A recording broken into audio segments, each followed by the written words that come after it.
Wacha nichukue leo kama the International Girl Child Day. Watoto wasichana ambayo waka wapo wasimame leo. Sema tu juu. Watoto tu wote wasichana wasimame. Nataka kuambia wazazi, tuweke jukumu kabisa kuangalia shida zinazokumba huyu mtoto ambaye amesimama. Hawa wasichana ambao wamesimama wako na shida mingi sana. Running from the biological challenges to physical challenges. To be keen on them. Take care quietly what they want to say. Some things that press these girls, they don't say. They don't say. Let us find out what presses them. Biologically, when they are growing up, they have issues. Sasa kwa sababu ni siku yenu, nataka kila mtu mwenye yako hapa apike makofi ya mwaka kusherekea siku ya wasichana hawa.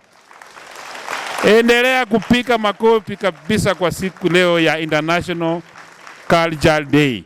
Wasichana kuperform well katika university subjects. First, mpaka to equip girls schools to compete the best boys we have in the country. Because utakuta kwamba boys schools siko well equipped in terms of laboratories and everything. They are equal people in thinking. Those in fact girls are more bright than when a boy and a girl go home in the evening. If it's a day school, you realize that msichana anaenda maji, anakuja kupika, anatafuta kuni, anaenda kwa tinga, the boy has time to sit and study.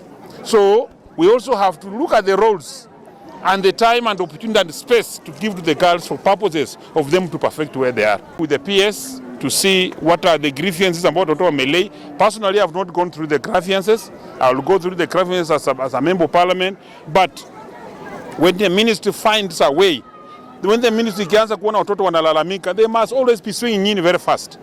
They delay to swing in that institute. If they came in very fast, they will have saved that girl ambaye alipigwa risasi. Also the police overusing the powers of the gun. The gun is for criminals. The gun is not meant for girls. The gun is not meant for boys in schools. The guns are meant for bad animals and bad criminals. It's very wrong to have to misuse the firearms on that day. That girl was armless. She was just saying what this doesn't want, and she was to be heard by any means. So the IG must explain to us what was the circumstance that led to that death. Because that askari was not in danger to use the gun. It was that unfortunate. We can't leave it, it must be. And I'm asking that the government is not going to be always arranging that mtoto akiumizwa akikufa wanasema tunaenda kukaramia mazishi. That is not the reason. Karamia mazishi is not a reason. We must arrest that Kalibudi mwenye alishoot. We must find out what becomes of that. Families are losing kids. We don't want to go that direction. And I also want the government to explain the 600 bodies that are in the mortuaries in Nairobi. You cannot tell me that you cannot explain bodies in the mortuaries. Over 600 bodies in the mortuaries in Nairobi were taken there by the police. A police cannot just pick a person on the road they don't know. And when they go to write, they must be writing the right particulars. The police must give us the particulars of the bodies they have taken to mortuaries. Some of those bodies in the mortuaries must have been the massacre process that took place during the Gen Z strikes. So we must be told, kuna watoto wana miss in families. Families that are missing their kids must get to know and get the bodies because they have decomposed bodies. It requires a DNA to test. 600 is a mass. More is in fact, it should be called an international massacre for the 600 bodies. We must know where are those bodies. When the police took the bodies into the mortuary, you must first state where you took the body. You must first explain the date of maybe it was a road accident or it was from mob justice. They must be having the data. Kweli usemwe. Gachagua amekosea nini Kenya? Personally, the reasons why Gachagua is being vilified might be personal reasons. I cannot be part of a team that is going to execute an impeachment over personal issues. I cannot.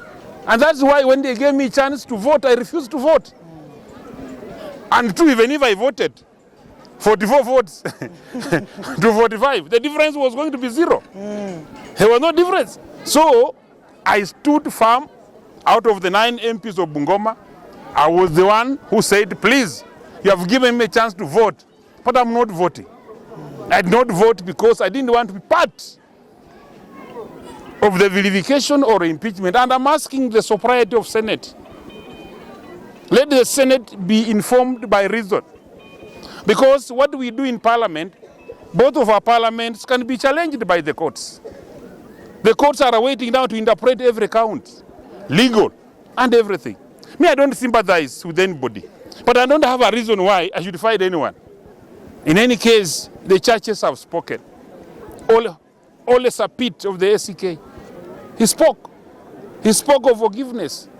He spoke of how we can lead this country through forgiveness. Even in your home, nyinyi mko hapa na wazazi. Baba na mama kwa nyumba. Kama ingekuwa kila kosa mama anaenda, hatungekuwa na familia in Kenya. Unikusameana wanasameana. Tuko na every day mistakes, we run through the mistakes. I'm only asking for us. It's not yet late. It's not yet late. It's not yet late. We can still reason in this country. Things that we will have even handled instead of the impeachment. Instead of dealing with impeachment, MPs could have seen what is the hurry for moving from NHIF to SHIF or SHAF. You see, they explained to us. There is, and in fact, you cannot just, and you see even some people lost jobs. Actually, from NHIF to SHIF, some people lost jobs. And then data was lost. And that's not even the major reason. The other thing that we lost in this country is Eduafia. You realize that these kids, these schools, when they were sick during the UPI and Eduafia time, they were just being taken to hospital, they are treated, the insurance pays the money, they come back to school. When Eduafia was removed, some students were on dialysis, even some were outside this country on dialysis. The insurance stopped, and the parents were to pay from India. Some parents were going to pay as much as 2 million in India. So let us prioritize the people's issues. In fact, those people who have given services, the hospitals that provided services are in demand of billions of money on NHIF, and you want to remove it. When you remove NHIF, it has not paid Bungoma West Hospital something like 12 million. It has not been paid. And you are rolling it out. You bring a new body. You know legally, Bungoma West cannot go and sue SHIF. He can't sue because it's a different body. He will need to sue NHIF, which is deleted. So those are the challenges we are asking ourselves. So there are so many things we can handle as a country and as a parliament. Those are the nitty-gritty things we must be handling as parliament, and not impeachment. Tunashukuru mheshimiwa kwa sababu timu yetu ya volleyball ilipoenda county competition, mheshimiwa alinunulia team uniform. Pigieni mheshimiwa makofi. Kitu cha pili ambacho mheshimiwa ametufanyia, wasichana, next year tuna promise mheshimiwa kwamba tunaenda nationals. Mheshimiwa, that is a team to watch. Wana practice on daily basis. Na ninajua next year tutaenda nationals. Wasichana wetu ni wazuri sana. Kitu cha pili ambacho ningependa kusema, shukrani ya pili.